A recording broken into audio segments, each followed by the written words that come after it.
Assalamualaikum warahmatullahi wabarakatuh. Jumpa lagi di channel kita, Zafira Zahira. Kali ini kita akan perkenalkan talent-talent kita yang dalam pelakon macam tu.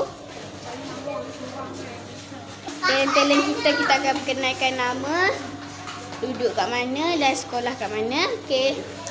Sebelum tu nak lanjutkan video, jangan lupa like, subscribe and share kat teman-teman korang, jangan ketinggalan video baru kita. Okey guys, kita akan teruskan. Ayo. Guys, kita akan pilihkan talent. Okey, tunggu sebentar. Okey, perkenalkan diri anda, nama apa? Nama saya Nur Aira Hafiah. Umur berapa? Umur saya 7 tahun.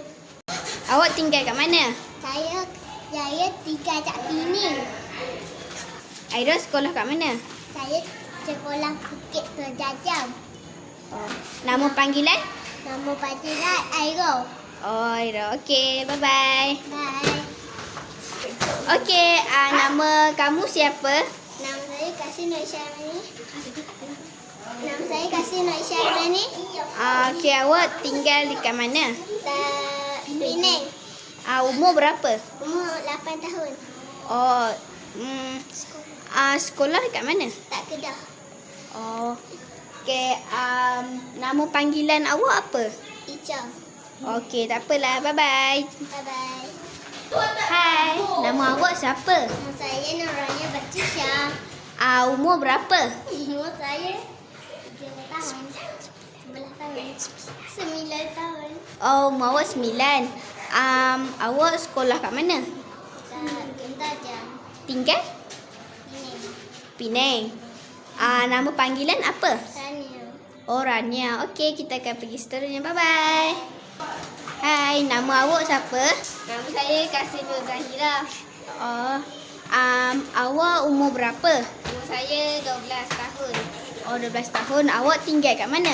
Saya tinggal kat Penang. Sekolah kat mana? Kat Kedah. Oh, nama panggilan? Adik. Oh, adik. Selalunya awak dipanggil adik dengan kawan-kawan awak? Okey, kan? Sampai situ je lah. Okey, bye-bye. Kita akan pergi seterusnya. Bye-bye.